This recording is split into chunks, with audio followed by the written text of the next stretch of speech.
And welcome to another episode of the Tom Green podcast. Tom Green, sports writer for the Huron Daily Tribune here. Not every day do you get to speak to big time names and big time people in this world. Today God's given me and these two guys a great opportunity to have a nice conversation about the opioid epidemic and what they are doing in college campuses to help students and adults become aware of it and whatnot, and as well as talking some football and whatnot. With me today is Hall of Fame running back Emmitt Smith from the Dallas Cowboys and 2 years of the Arizona Cardinals, and Zac Clark from the Bachelorette. Guys, like we'd said just before the show, I'm very honored and privileged to speak with you guys today, and I think you guys both have done great things for what we're going to be talking about, as well as your guys' careers so far. Well, thank you, Tom. We're looking forward to the conversation. Absolutely. Yeah. I'm actually going to start with Zach first, and this is kind of a question. This first question I have is, in a way, it's for both of you, and it's, how did this release recovery thing start, and how did the both of you meet, and how did this start and whatnot? Yeah. So I think it's important to acknowledge for me, most things in my life started because I got sober, right? At 27 years old, I was bottoming out with a pretty significant opioid addiction, and I was able to find help, when I needed it most. And stemming from that experience, a lot of things have happened. Yes, I run my own business out on the East Coast called Release Recovery. We provide treatment services for guys like me, right, who are at the end of the road and can't find the way out of it. Emmett and I met, I think that was the second part of your question, Yep. through our partnership with Narcan nasal spray, which is under the Emergent umbrella. And it's really been a gift. It's been a gift because I think Emmett and I come from a place where we want to be helpful, to the world at large. And my personal experience really lends itself to this. I often say if I had been uh, using drugs in today's world, I probably would not be here based on the presence of fentanyl, which is a Right. synthetic opioid that's 50 times stronger than, say, maybe the heroin I was doing 14 years ago. And so Narcan nasal spray is actually an overdose reversal drug that we are doing really a college tour, trying to educate students and faculty and the people we run into on the street to tell Yeah. anyone that will listen to us, Yep. right? Yep. Yep. Absolutely. Yeah. And for me, similarly, my sister-in-law, who was diagnosed with stage 4 colon cancer, was going through her battle in terms of dealing with the colon cancer and the cancer itself and the treatments. And she got hooked on pain pills and had a couple of episodes itself. And this was some time ago, almost 5, 6 years ago. And so going and watching her go through that process and then having teammates that had lost their lives early on or late in my career to opioid overdoses itself, led for an opportunity for me to join Emergent and to help spread awareness around this whole entire Lay, Spray, and Stay and the Ready to Rescue campaign. And so that's how I got involved and been involved with Zach now for about a year or so. And we're going around to various campuses trying to continue to touch the lives of young people to let them know the dangers around some of the things that are out there, but also giving them tools that they can carry with them to help preserve another person's life if they run into that type of situation. We have seen a number of lives lost to opioid overdoses and so forth. And so this is one of the ways that we can continue to try to touch not only young people, but also get in the minds and ears of adults, because adults do have a big influence upon their young people as well as we do, and trying to take advantage of every angle that we possibly can to spread awareness around the whole entire campaign. Absolutely. And the one thing that comes to my mind is the apple doesn't fall far from the tree. And like you're saying, that, talking to kids as well as some parents about it. And, you hear a lot about it all the time in school, in, grade school. Don't do drugs, don't do drugs, don't do drugs. And it seems like that gets oversaturated. But when you see real life examples of how it affects people and how you recover from it, and I would say in Zach's case, that's the thing is how it affected you, how you recovered from it. That can really touch the minds of young people like that, they can say, hey, here's a real life example of somebody that unfortunately got hooked, but recovered from it.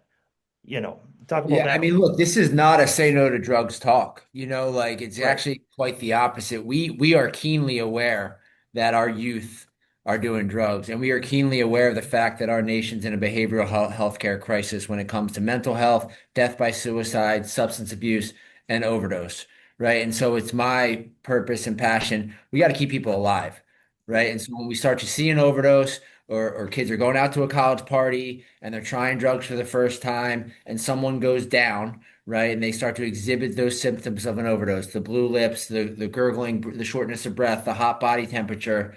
It makes too much sense, right? Like the Narcan just has to be available. It just Yeah. has to be. Right. Some of the good things do make too much sense. And this is Right. one of those good things that makes a lot of sense. The thing is, what we want to do is try to help people understand, get out of the mindset of this cannot happen to me, or this would not happen to my child. My child is a good kid.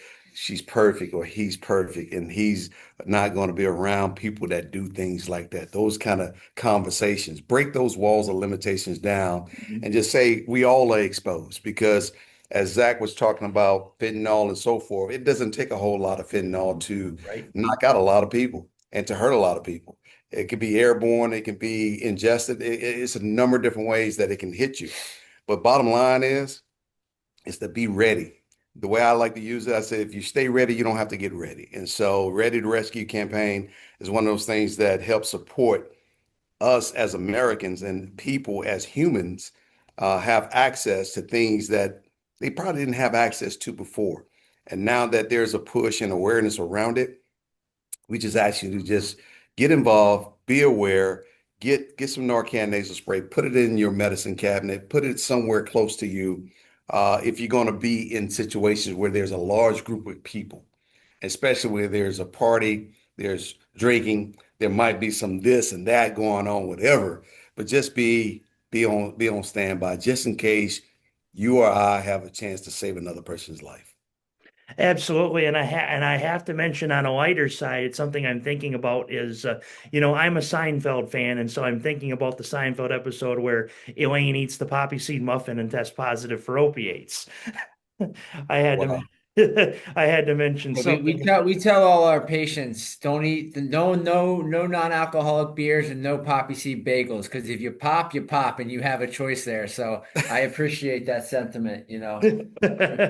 Of course, I do like to keep things on the lighter side when I go to other shows, but this is a very serious topic, and I definitely understand that. But I definitely had to mention yep, Elaine eating the poppy seed muffin. That had to, I had to bring that up. So on I the mean, topic Tom, of on a very yeah, fundamental level, I think it's like, we're trying to bring a topic that's in the darkness into the light, There it right? is. And I'm sure you're going to want to talk sports at some point. I happen to be an Eagles fan, which is okay. We'll settle business this You're weekend. talking about coming out of the darkness and into the light. But my point is, I will be at the game Sunday, and I will walk into that stadium with 60,000 other people, right? right. And I know I will see a fire extinguisher. I know I will see an AED machine. Will I see Narcan? And that's just it just needs to be in the mainstream. And that's I think something that Emmett and I are passionate about. And using football is just a very low-hanging fruit example for this. There's no reason it shouldn't be everywhere. Right, and if they say that Narcan is the reverser in a way, and it's I know it's kind of in light terms, but you're right in the sense of you have AEDs, you have fire extinguishers. Where's the Narcan? Yeah, exactly. So You even have in Philadelphia, you even had the police. So you got all of it. Absolutely. As the Lions taking on the Eagles this weekend, which is huge. But so on the topic of be ready and stay ready, I would say that, and sorry, Mr. Smith, this makes you feel old, but you were in the NFL before I was even born. I was born in 95. I'm only 30 years old. But you were on the topic of be ready and stay ready. You were definitely that way throughout your career at the University of Florida and into the NFL. So tell us So about that. you had to read a lot about me then. Yeah, I was one of those people. Hopefully it was all good. Oh yeah, good stuff. I good stuff always, even though I'm a Lions fan, but I always have a lot of respect for great talent, and you were one of the people that I've had a lot of grace and respect for over the years Well, for thank you. your career in the NFL. So talk about some of those times at, of course, at Florida and the NFL as well, about Well, being ready and staying ready. Well, first of all, as an athlete, you train and prepare yourself to go to every level of sports, especially if it's football, in my case. And so you don't know what you don't know until you enter into that next phase. And so it's kind of like one of those things where you're developing your body, your mind, and your soul to prepare yourself to go into battle week in and week out for everything at every level. But every level requires you to get stronger, smarter, faster, and bigger, and so forth. Um, and that's just the way it was. It's kind of like life itself. You have to have a level of experiences at multitudes of things in order to understand that you can deal with certain things and you can manage through certain things. But you're exposed to a lot of things as you go higher and higher, whether it's Right, newfound wealth or whether it's new exposure, what is new training, new workouts, and so forth. And what we're doing right now in terms of spreading awareness is kind of we have something that can help people. Whereas before we didn't quite have these things.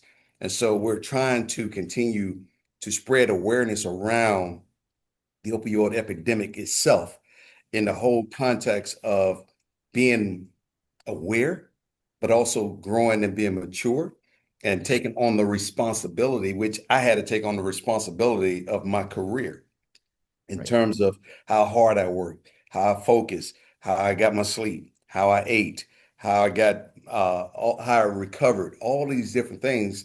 You had to take on that responsibility. And I think as people and humans, we should take on the responsibility of taking care of one another. And that's the fundamental basics of life.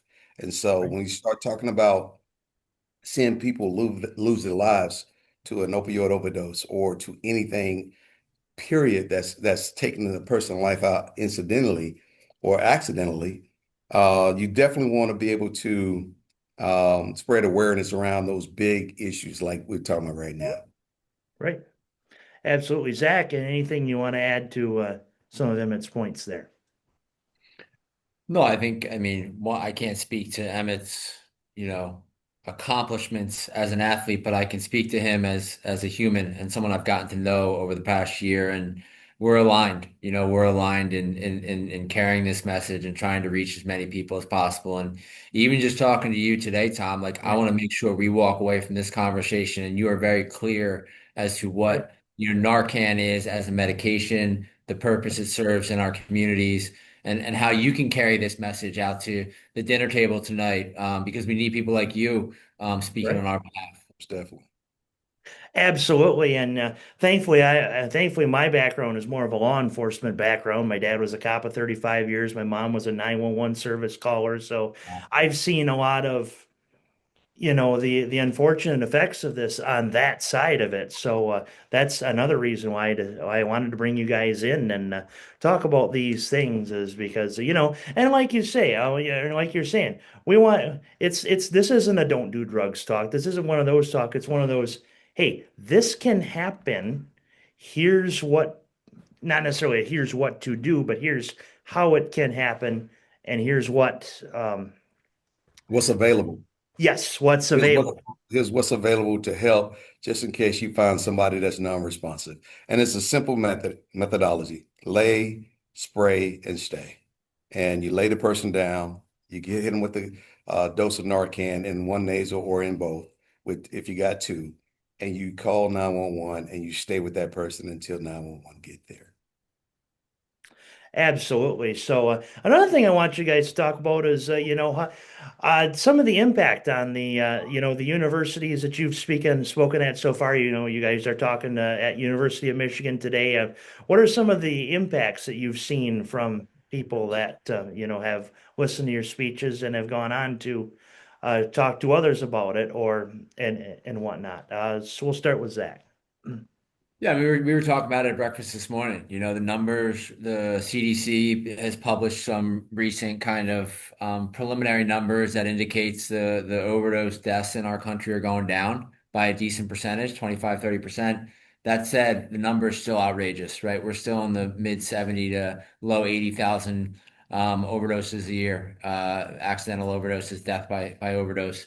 And so for us being able to get to the younger generation, at a time when they're vulnerable and fill them with some of this knowledge in hopes that they can take it out into the world. And we're able to impact this generation now. That gives us a good chance of them carrying it out into the world. And by the time they're kind of grown adults and my age and Emmett's age, hopefully it's commonplace and we don't have there's not two guys out there having to come on a podcast to educate people. It's just a known commodity in our world. And so for us, I think, we were at LSU.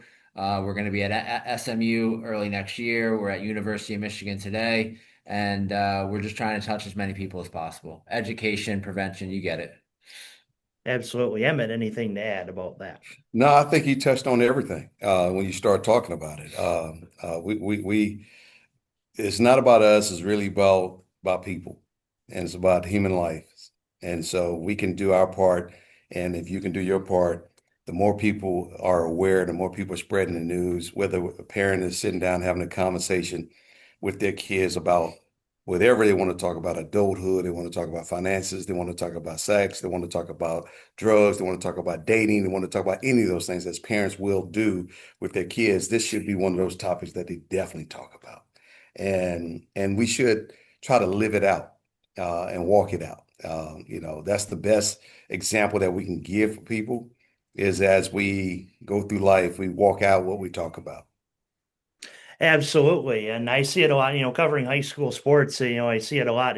You talk the talk, you walk the walk. And I think you guys are doing that a lot and are doing a great job for that and having a nice impact for others. And, and that's another thing that you guys were mentioning is that, yeah, big celebrity names, but the message is what we want to talk the most about it, not the name. It's the message. And Right. thankfully, as I've spoken to a lot of big time names, I'm able to get that message across for you guys. So, Emmitt Smith was a Cowboy, so we got to talk a little bit about the Cowboys here. We A don't three, have to. five, and one start It's not under. much to talk about anyway. So this is going to be a short conversation.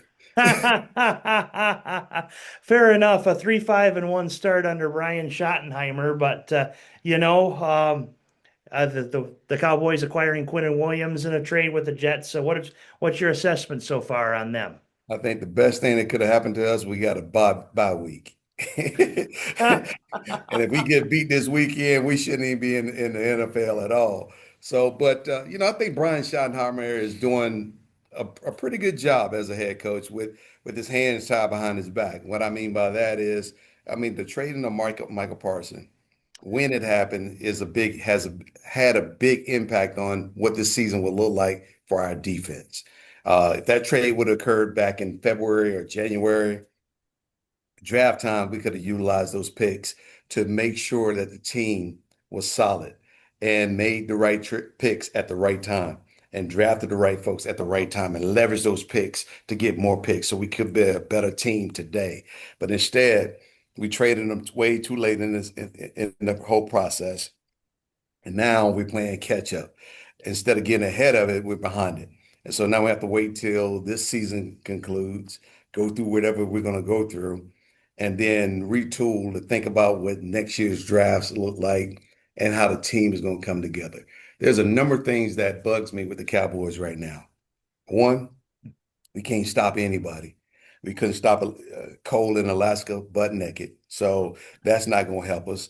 Two, our secondary act like they don't know what to do or who to cover or which way did he go? Which way did he go? It's kind of one of those kind of scenarios. And we have to really evaluate our defensive performance and our defensive coordinators and coaches. Offensively, we looked the part at times. The best thing I think we have going for us is that we are balanced offensively. We can run the ball and we can throw the ball effectively, but it's not translating into wins. And the teams that we play that are weaker than us, at least I thought they were weaker than us, we lost to two of them, Carolina and Cleveland. Oh, Chicago. I'm sorry, Chicago. If we lose to Cleveland, I think Jerry Jones ought to just blow up the whole organization. So, I mean, at the end of the day, we're struggling right now. We're trying to find a way. We're not breathing the rare air that the Eagles are flying in right now. And so we got to get back to the fundamentals and the basics of our team. Jimmy left the blueprint in terms of how it should be built. We need to go back to the basics. Emmitt Smith dropping some truth here on the show for sure. Zach, talk about your Eagles, 7-2. I'm gonna check Nice. out right about now. I mean, look, all I know is that people want to doubt us. Doubt. I mean, Who's doubting you there's guys? some people, okay, here's the thing. Wins over Kansas City, the Rams, Green Bay, and there was the Chiefs. That's four good wins, so we're beating some good teams. We're winning some close games. I think the new offensive coordinator is taking some time to get the offense going in the direction that we would hope it is, but this team finished really strong last year, and I would expect more of the same as it gets a little bit colder. We know how to run the football. Historically, over the past couple of years, they've done a good job of that. I mean, I'm feeling a little bit like he's, I'm loving what you said because you're assessing it correctly. I agree with you. um, and Howie was Howie at the trade deadline, right? I Yes, mean, you he saw was. last night immediate impact. Bringing in Phillips from the Dolphins, who's probably playing a little bit more inspired ball coming out of South Florida and into South Philly. So, look, I'm a believer. I don't bite. I'm a nice Philly fan. He is a nice Philly fan. I'm serious. He really is. He's not the obnoxious kind that I've seen before or ran across before, but that's why I appreciate. That's why we're working together. We have a beautiful relationship right now. We talk trash because this is our locker Sure. room. Absolutely. And, I gave an assessment on the Lions trade deadline on my TikTok, and I'll play it for you guys and for the show. So let's look at what the Lions did over the trade deadline. Patrick, what did they do?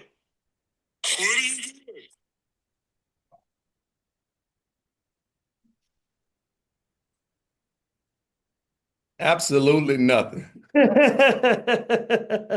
And it's Absolutely nothing, huh? absolutely nothing. And to be honest, it seemed as if Brad Holmes looked at the price of the price of what he would have to give up, and potentially he may have to give up a linebacker like Jack Campbell, who has played impressive for the Lions this year, and said, you know what?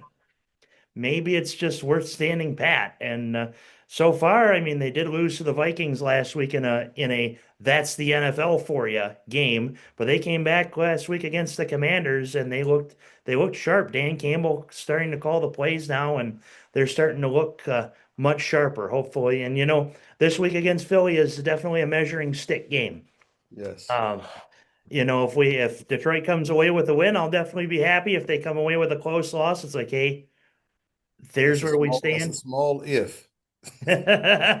It's an if they come away with a one possession loss, it's like, okay, here's what we need to work on. If it's a blowout, oh crap, maybe there's maybe we should be concerned, but that's kind of where things stand there. So a couple I quick think I points. think Yeah. Dan Campbell's going to have your team fired up and ready to play and ready to fight. But Philly is a strong team. Section Yeah. 112 will make sure he's feeling a little uncomfortable. I'll tell you that. Yeah, Section 112 Yeah, in the Silverdome. Or that's it's the no long, link. it's no long. Or is it at the link? Yeah, we're Philly Oh, Sunday night. Yep, it's in Philly. oh, you guys on the road? Okay. Yep, in Philly. Uh, we're gonna watch the first possession, how spirited everything is, and then there's gonna be a football game that breaks out in the middle of a fight. That's that.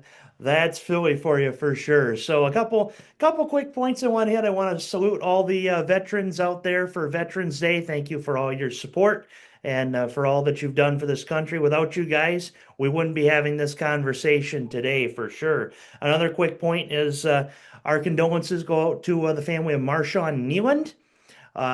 He unfortunately lost his own wife last week. In fact, how funny was last week, the day that it happened, I like the Keep Showing Up campaign, Jenny Fisher's Keep Showing Up for suicide prevention. The shirt Right. is right there. And in a way, it was fitting. I was wearing that shirt when I found out Nealon had passed away, and I thought, sometimes, sometimes God does things that you don't understand. And when I did that, I'm like, that puts a perspective on things for sure. So our condolences go out to there. And I would guess anything else you guys would like to add regarding Narcan and the opioid epidemic and release recovery that we've talked The about. only thing I would say, we thank you for giving us the opportunity to extend our messaging through your platform. Absolutely. Zach? No, I mean, like, I think we covered a lot of ground. I hope the listeners kind of take away some of the things. It's a very easy medication to use. It's very accessible. You can get it on Amazon. You can get it in your local pharmacies. It's an over-the-counter medication. I want to make sure that that's widely known. You don't need a prescription to get this medication. And, it's got a long shelf life. So, look, there's no excuses. There's no excuses. Yeah. Be ready to Absolutely. rescue.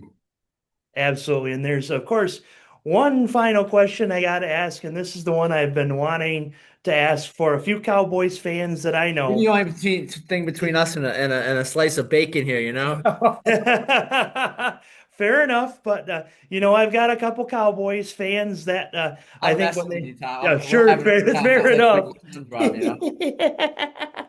Fair enough, but I've got a couple Cowboys fans that they don't know that I've spoken with Emmitt Smith today, and when they find out, I'm going to send them this quick little video. First one is Savannah Hugh Muller, works with D210 Sports, has worked freelance with the Cowboys, along with the Dallas Stars and some Dallas Mavs as well. North Texas in-arena football host, along with Kevin Marshall, who used to coach for the Bridgeport Bearcats here in the state of Michigan, high school football. And I had a former coworker, Dominic Sevilla, who are all Cowboys fans. And so, Emmett, what would you want to say to them to thank them for their Cowboys fandom and work so far? Go Cowboys. I'm gonna keep it There you simple. There you have it. So, good deal. Thank you guys for taking some time and taking some time for me and for this. And, I hope that the listeners get learn a thing or two out of this. And, looking forward to continuing to follow what you guys do. And, I think that it's great that you guys have done all this work. And, I hope that this is also helpful for you, for your platform and my platform and et cetera. Thank you. Thanks, Tom. Absolutely. This has been the Tom Green Podcast.